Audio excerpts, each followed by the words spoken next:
Jaya Radha Madhava Kunja Bihari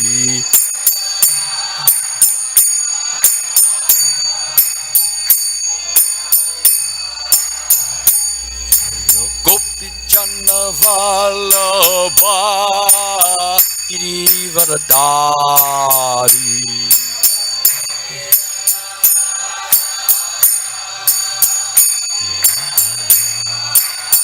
Jaya Gopi Jana Vallabha Girivaradari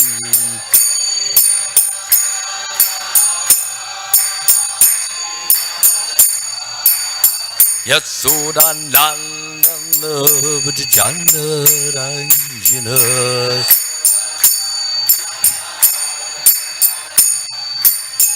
Yasoda Nandana Vajjana Ranjana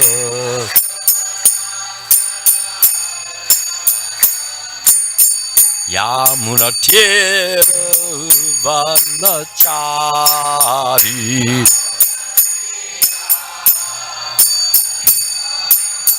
Yamuna Tera Vanachari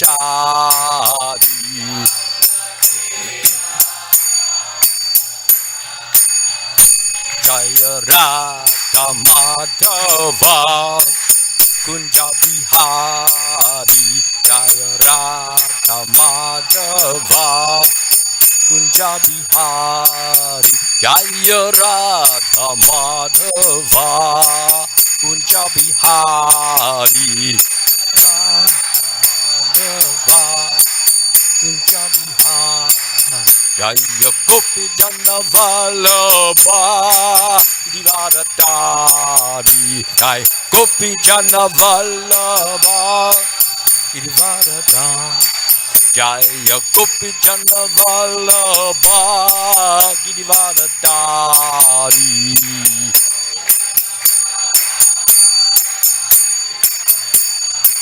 Yasoda Nandana Vajjana Ranjana Yasoda Nandana Vajjana Ranjana Yamuna Tera Vanachari Yamuna Tera Vanachari Hare Krishna, Krishna Krishna, Hare Hare, Hare Ramu, Ramu Ramu, Hare Hare, Hare Krishna, Krishna Krishna, Hare Hare, Hare Ramu, Jaya Prabhupada, Jaya Prabhupada, Jaya Prabhupada, Jaya Prabhupada.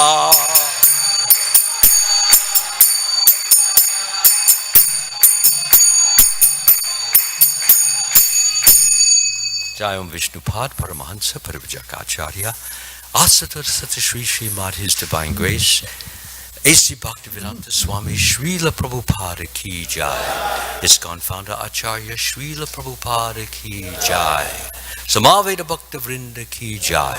All glories to the assembled devotees. All glories to the assembled devotees. All glories to the assembled devotees. And all glories to Sri Sri Guru and Gauranga. Vishnupadaya Krishna Prishtaya Bhutale Srimad Bhaktivedanta Swami Namane Namaste Saraswati Devi Gaudavani Pacharane Nirvashesha Shunyavadi Pasyadi Shadarane. Om Namo Bhagavate Vasudevaya. Om Namo Bhagavate Vasudevaya. Om Namo Bhagavate Vasudevaya.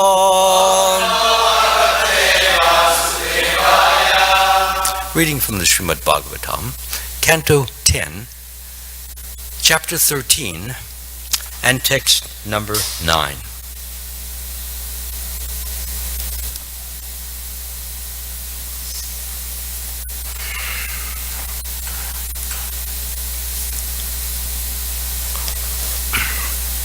So we have two verses. The first one we will do together, and the second one has a purport. Okay?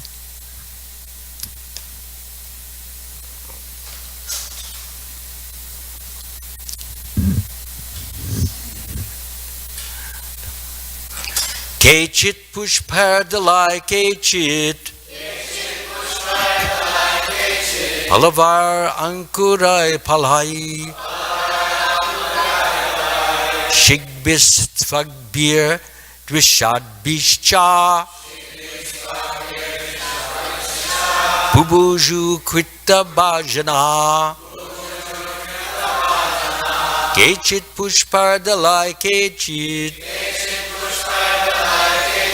Palavai Ankurai Palai Shigbistvagbeer Dvishadbishcha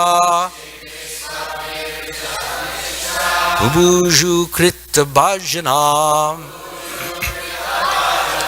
Kechit Pushpardalai Kechit Palavar Ankurai Palai Shigbistvagbeer Dvishadbishcha Bubuju Krita Bhajana. Please chant.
Mataji's, please.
Anyone else?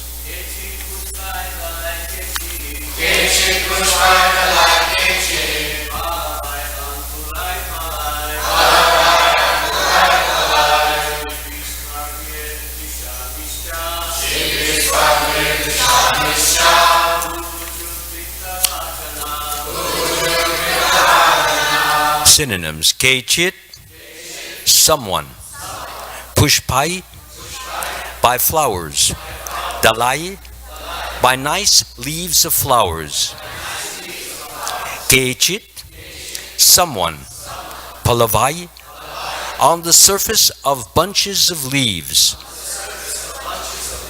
Ankurai, on the sprouts of flowers; Palai, and some on fruits; Shigbi, some actually in the basket or packet; Tfagbi, by the bark of trees; Trishadbi, on rocks; Cha, and Bubuju, enjoyed; Krita Bhajanaha, as if they had made their plates for eating. Translation: among the cowherd boys, some placed their lunch on flowers, some on leaves, fruits, and or bunches of leaves, some actually in their baskets, some on the bark of trees, and some on rocks. This is what the children imagined to be their plates as they ate their lunch.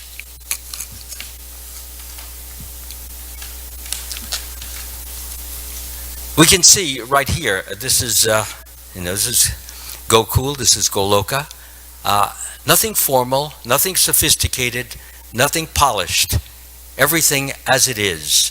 You use big leaves, you eat on leaves. You have rocks there, you eat on the lofts. You have a bunch of flowers, you put your food on that. Nobody has to worry about, I'm not eating on a plate. Oh, there's no such feeling there. Everything is informal, friendly. Nobody pokes his fun. Oh, you're just eating on a rock. Nobody thinks like that. So this is Vrindavan, informality. This is one of the reasons that it's very difficult for Lakshmi Devi to get into this scene, because basically she's a very polished, sophisticated, formal palace lady. So for that reason, it's difficult for her to get into the mood of the gopis. Therefore, she's kind of not allowed into that circle, because her personality, although full of love and devotion for Krishna, but in a different manner. And I was just trying to define or describe the difference in their informality, their spontaneity, their friendliness. It's all there in Goloka and Gokul. Next verse, I'll just get that. And Sarve mito darshan yanta svasva bhuja ruchim pratak hasanto hasyantascha bayava jahru saheshvara.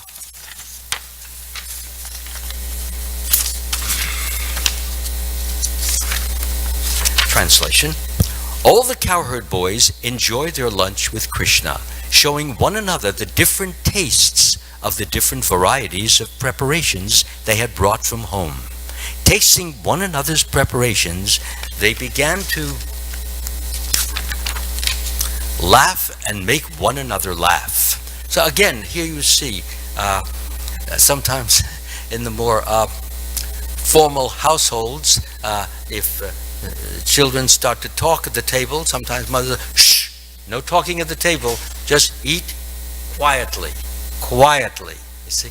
So everybody's, but here, if there is laughing, they're swapping their fruit salads and their whatever, tomatoes, and it's a friendly, full of frivolity, full of playfulness. And that's what Vrindavan is all about. Now, purport. Sometimes one friend would say, Krishna, see how my food is so relishable. And Krishna would take some and laugh. Similarly, Balaram, Sudama, and other friends would taste one another's food and laugh. In this way, the friends very jubilantly began to eat their excuse me, to eat their respective preparations brought from home. Om Agina Timirandasya Gananjana Shalakaya Chakshur Unmalitam Yena Tasmai Shri Guruve Namaha. I was born in the darkness of ignorance, and my spiritual master opened my eyes with the darkness opened my eyes with the torchlight of knowledge. I offer my humble obeisances unto his lotus feet.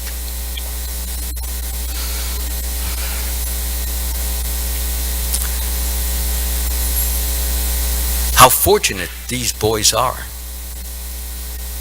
Here they are. They're playing with Krishna. They're eating with Krishna. They go cow herding with Krishna. They're with him. Every morning when they get up and they get dressed, and the first thing they do is they run to Krishna's home and they wait for him to come out. They're so in love with Krishna, enthralled with Krishna. And it's a love of friendliness and friendship. It's based on the principle of equality. There's no sense of high and low. They actually consider Krishna to be one of them.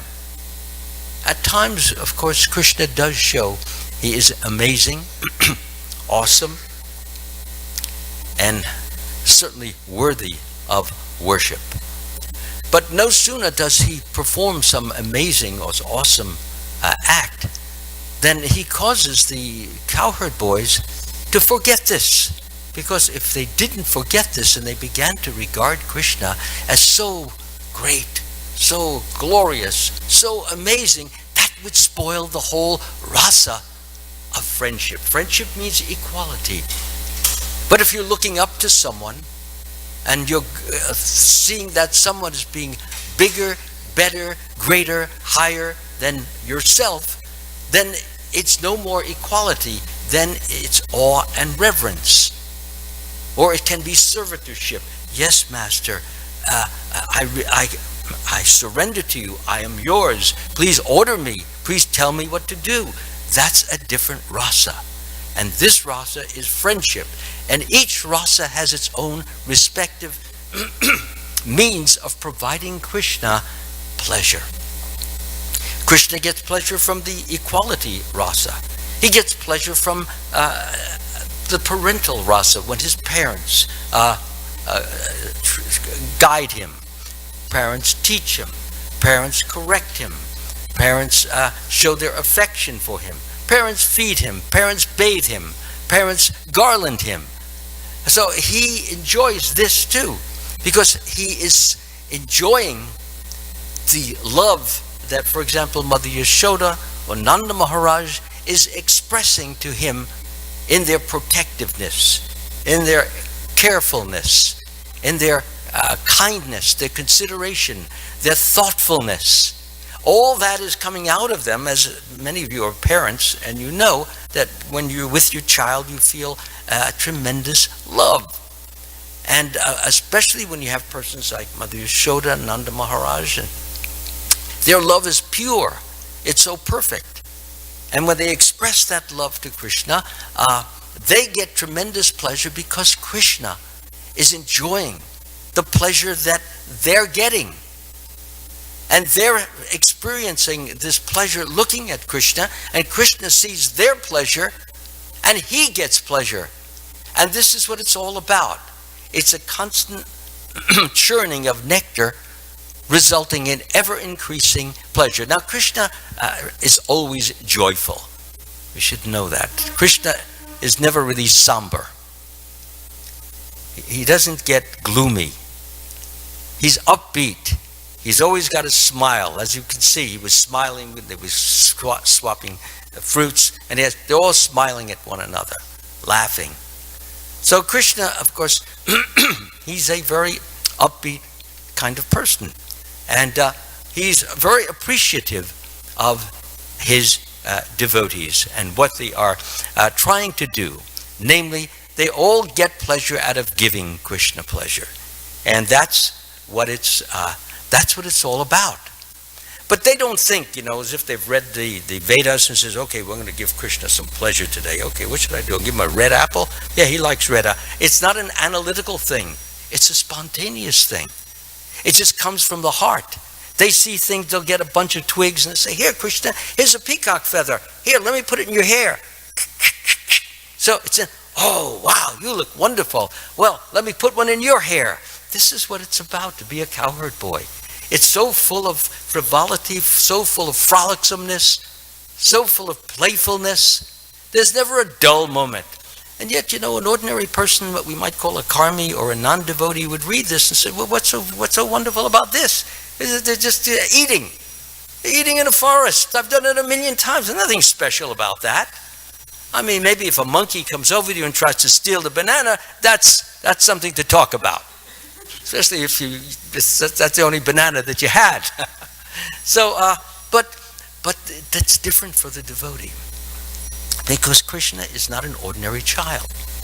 Now, as I already said, the cowherd boys are treating Krishna as an equal. And yet, in spite of that, they know there's something very special about him. Something very unique. Something very adorable. Something extremely lovable. And very huggable. When they wrestle, they're hugging. It's a hugging, yeah. They wrestle, they roll on the floor. The touch of Krishna gives them just tremendous pleasure. And it's all fun, it's laughter, it's joking. Hey, I hit you, I beat you. No, you didn't beat me, I beat you. It's this kind of a thing that we as children get into. And that is so delightful to Krishna. Now one may ask, what's so delightful about it?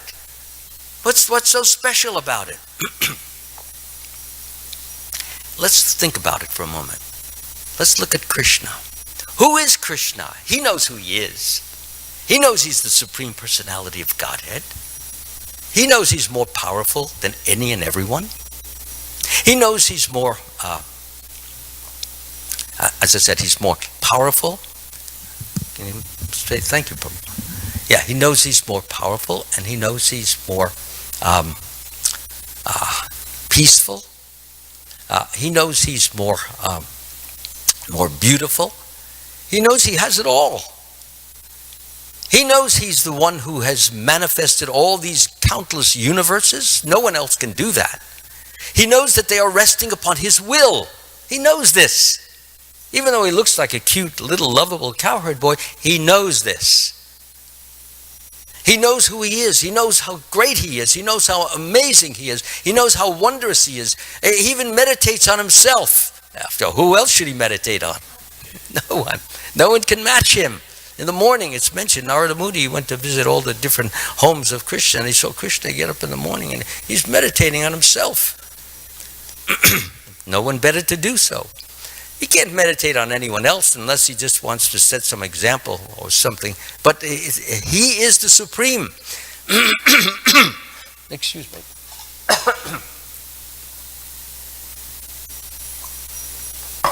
So he is the Supreme.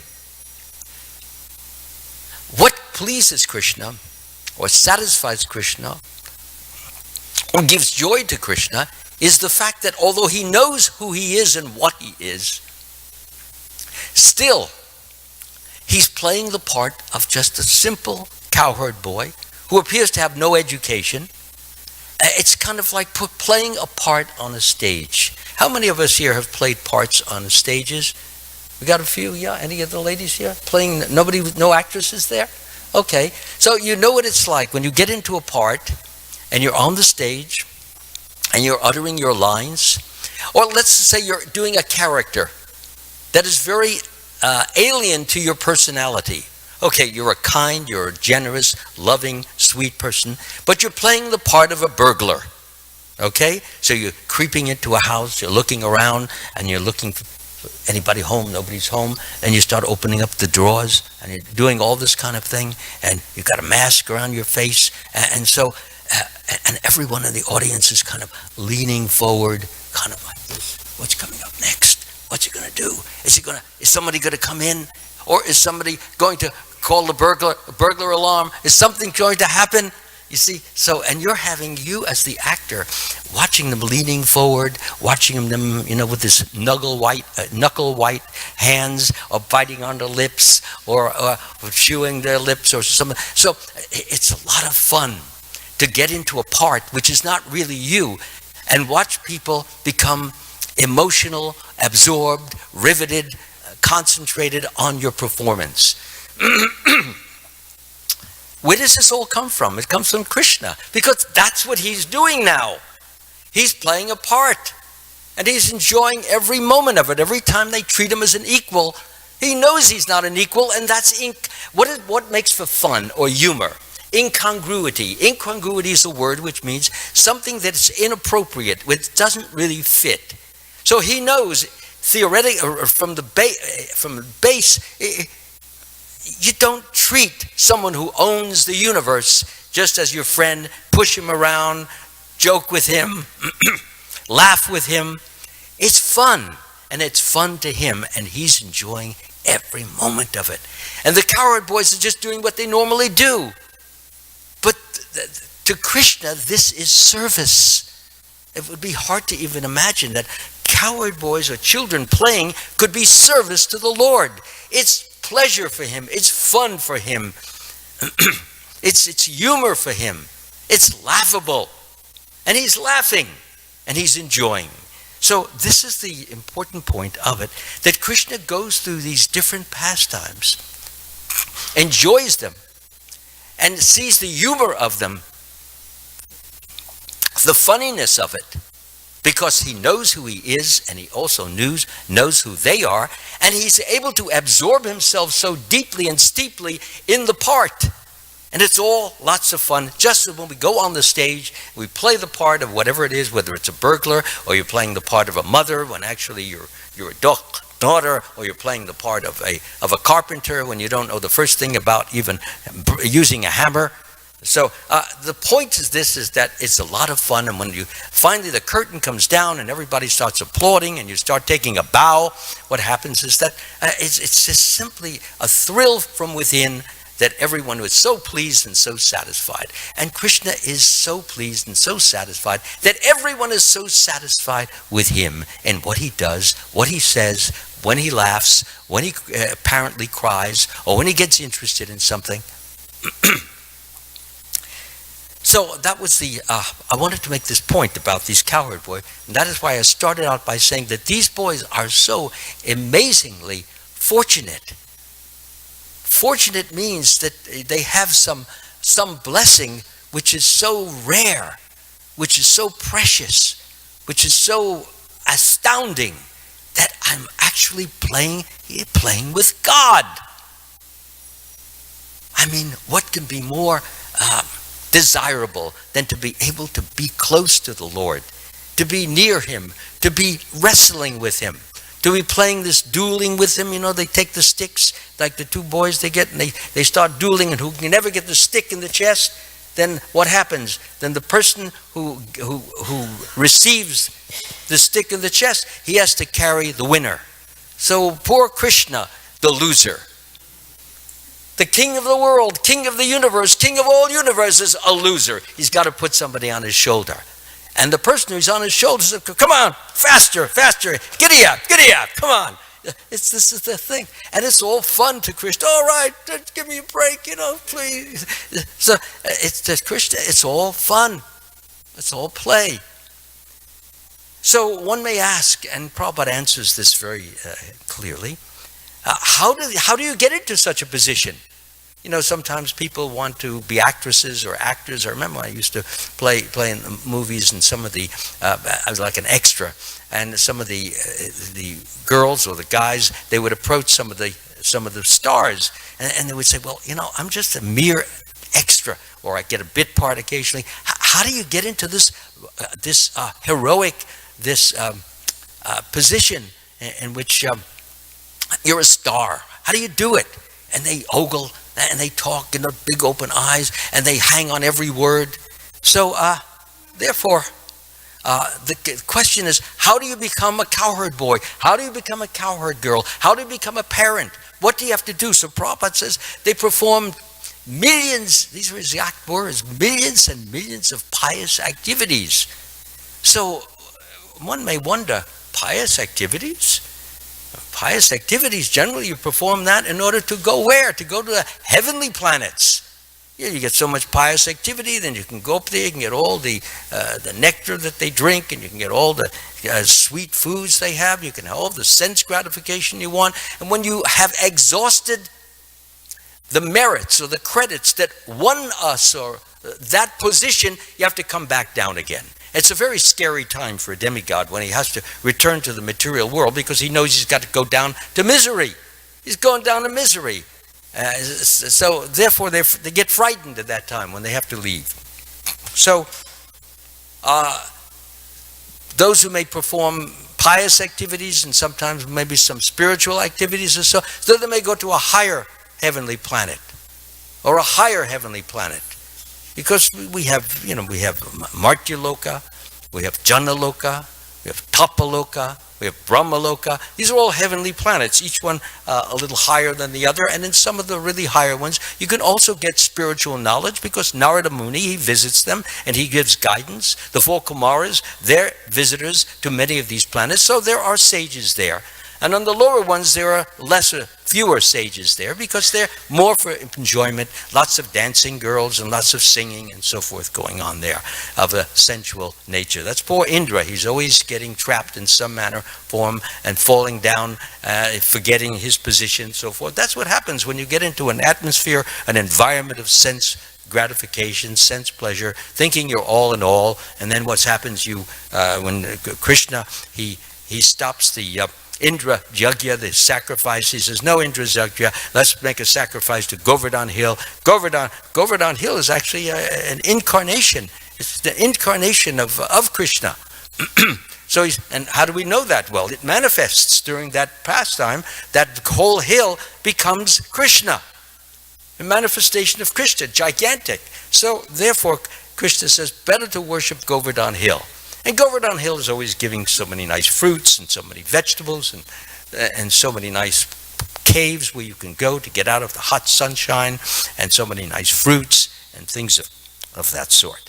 So the point I'm trying to bring out is all of these if you're performing pious activities, how do you become a resident of Gokul or Goloka? It doesn't seem to not match. So the answer basically is this.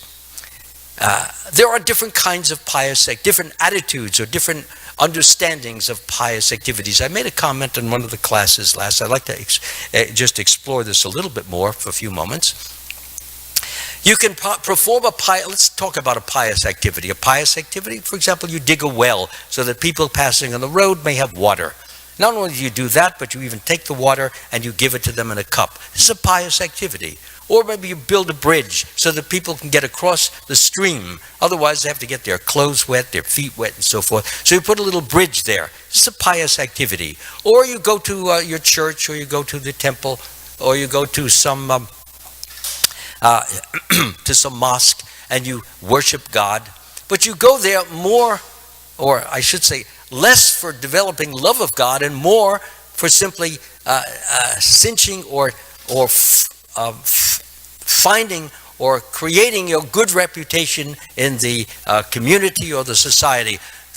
People should think that I'm a religious person. I can't tell you how many places I've been to where people go there just so that people will recognize them as a religious person. Because that's something, that it's considered to be something praiseworthy. But that's not what the Cowherd Boys are all about. So this is called performing pious activities for the sake of the body. That's the motivation, to give comfort, to give ease, to give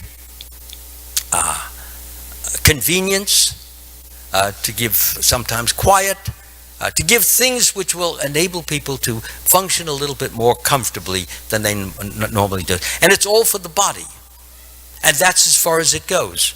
And that's a good thing. It's not something bad. It's not something evil. And I don't mean to imply that at all.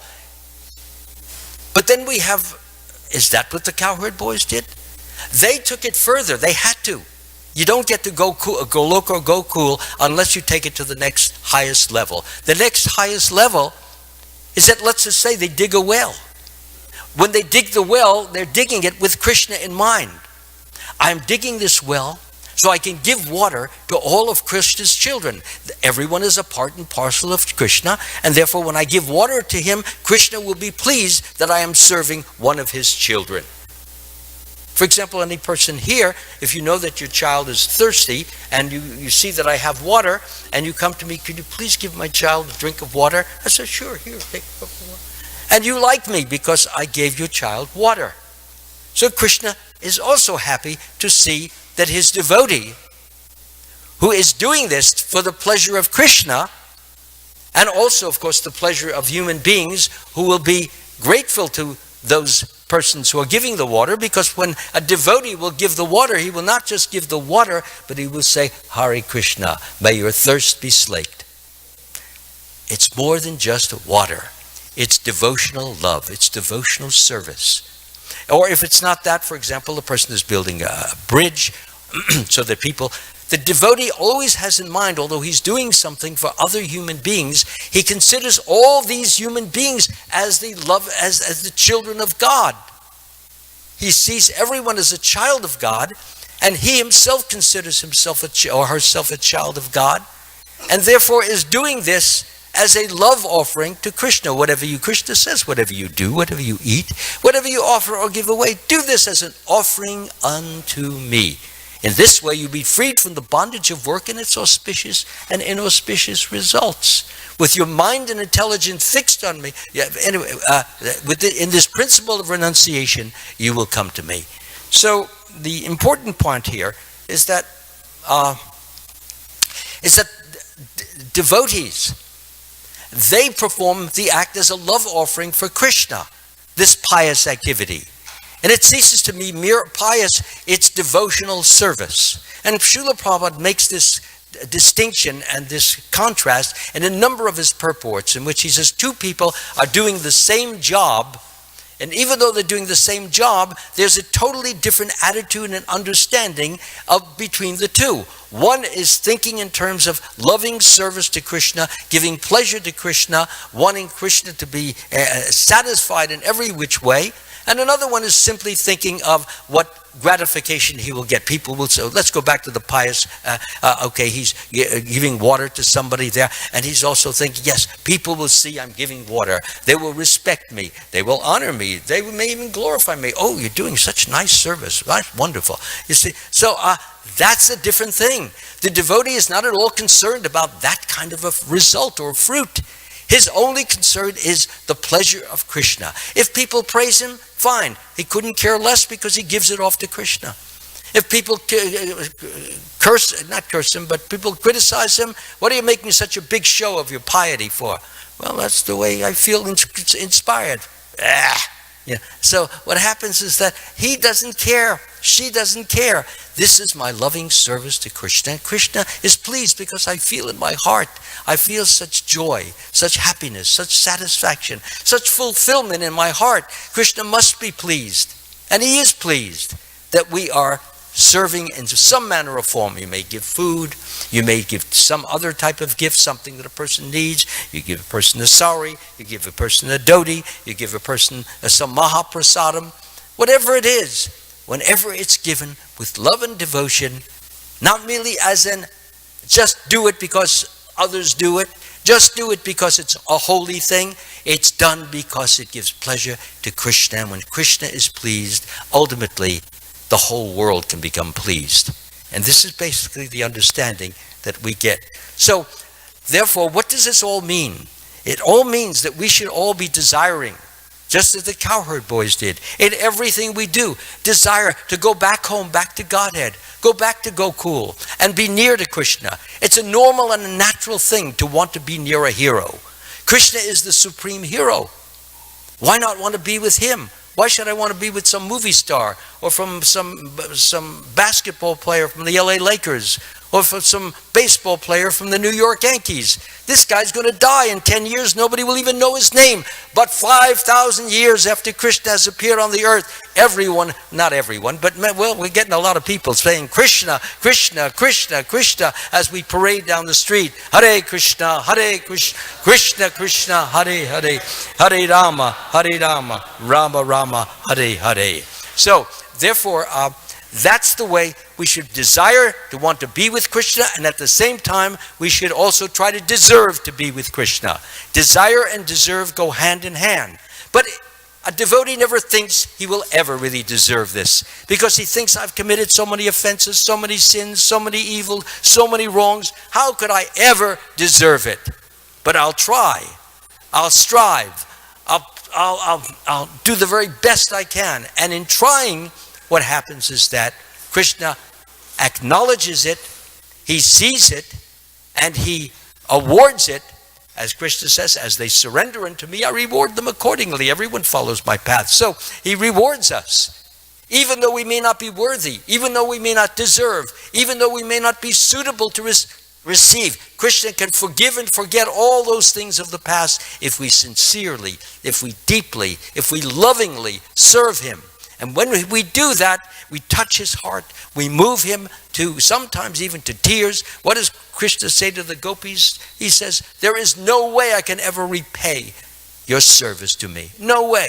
And the only way he can hope to, is by giving them his personal self. And when he gives them his personal self, they of course are tremendously, deeply, profoundly ecstatic. They're incredibly blissful, and they don't want to be without Krishna for even 1 second. And that's the nature of the Nitya Siddhas who live in Goloka. They never want to be separated from Krishna for even a second. And that's why they cannot fall down, the Nitya Siddhas. Because every second is for pleasing Krishna. And the more pleasure they give to Krishna, the more Krishna gives pleasure to them. The pure devotee is always within the core of my heart, and I'm always within the heart of the pure devotee. The devotee does not know anything else but me, and I do not know anything else but them. This is what Krishna, this is his motto. And this should be our motto. Serve, serve, serve. Outside, inside, upside, downside, any side, serve, serve, serve. That's our only business. And serve without desire for return. Don't care about the return. Yearn to be with Krishna, but if it doesn't come 1 year, 2 years, 3 years, that's par for the course. I never deserved it anyway. So you'll never be frustrated. And the more we think of Krishna, the more we become absorbed in Krishna, thinking of Krishna, remembering Krishna, the more Krishna conscious we are becoming. Thank you all very much. Hare Krishna. Any questions? Thank you. Thanks so much. Any questions or any comments? I see 2 fingers going up. Okay, you have 2 questions? 2. Yes, we can have, thank you. The microphone so that those on the internet can hear the question.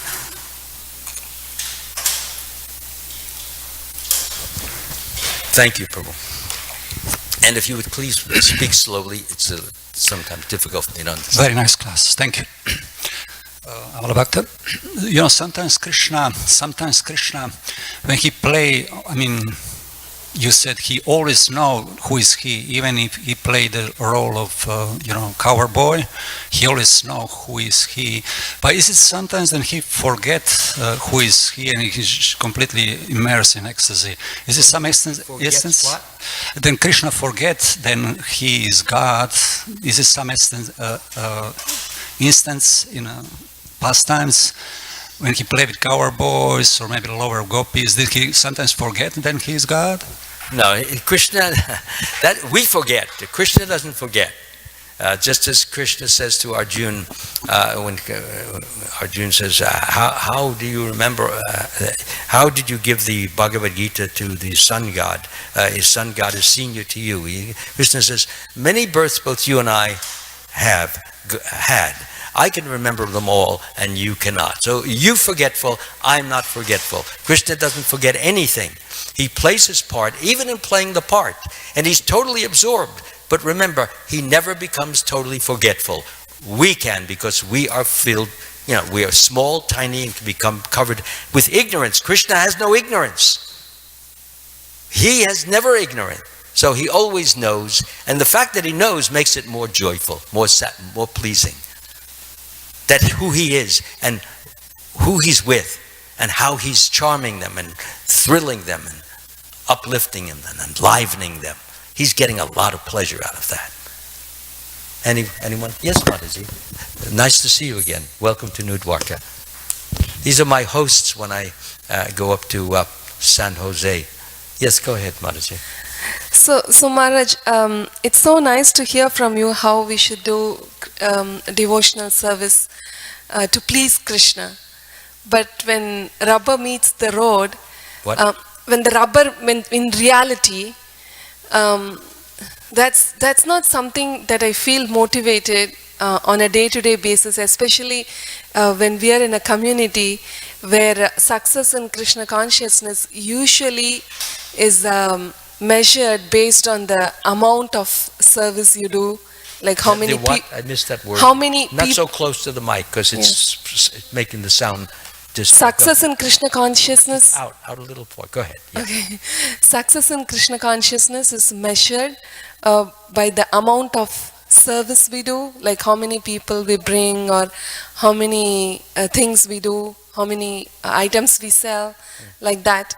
So, and then when I see some things, then I feel that, okay, I do it to please Krishna, but then how do I measure my success? Like, how do I measure my success and get motivation? Because then the praise comes from somewhere else. Like, nobody will know how much I love Krishna, right? So how do I really put with all those things? He knows how much you love him. Krishna knows. He's not ignorant. Others may be ignorant. So what is your actual last thing that you said? So last thing is, how do we really measure the success in Krishna? Really measure, what does success mean in Krishna consciousness? Okay, how do we measure our amount of love for Krishna? Is that your point? Okay, that's a nice question. How do we measure our love for Krishna? You don't. You don't measure your love. You don't even think you have love. You're trying to love Krishna because we're so full of impurities and so full of egotism. We're so full of, is he or she admiring me? Is he thinking I'm stupid? Or is he, or does he too much me, I, mine. You see, this is so our business is not to think of me, how much I love Krishna. My only business should be onefold, and that is, Krishna, I have so little love for you. Help me to love you more and better. And if you do that, then certainly I will be able to give more pleasure to you. So will you do this favor for me so that I can better serve you? So when you put it on that level, you get the onus or the burden all on Krishna, and it's up to him to fill you with love. Now some days you may feel more loving than other days. Why care about it? You've prayed to Krishna, he's giving you what he feels you deserve. Sometimes people may come to you and say, oh, you're so loving, you have so much love in your heart for Krishna. So two ways you can take that. You can say, yeah, of course I'm loving, because after all, I pray to Krishna, I'm such a lovable person, and I'm so loving. Or you can say, thank you very much, appreciate your kindness. What are they talking about? I don't have any love for Krishna. I'm just trying to love Krishna, and I beg for his help and his guidance. But pure love means, how many bodies am I willing to sacrifice and not even consider that I've done anything for Krishna? How much pain and suffering am I willing to experience and not feel I've done anything compared to what I owe Krishna? You see? So there's no question of you measuring. Krishna will measure according to your lights, according to your capacity, your ability, your effort, your striving, and your renunciation of all those things, and you do it, and soon people say this, that, and the other. You don't know what they're talking about. But to play the game, so to speak, you say, thank you very much, you're very kind. Yes, of us. Let's hear something momentous now.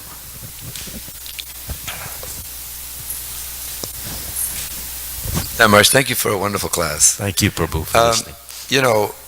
There is a way to measure our love for Krishna, and Prabhupada himself says that the way you measure it is how much less you desire material sense gratification, the less that you desire to enjoy your senses and want gratification and honor, distinction, power, money, the less that you want that, the more you fill your cup up with Krishna consciousness. So we can measure our daily activities in our life by saying how much do we serve Krishna during the day and how much do we serve our senses during the day.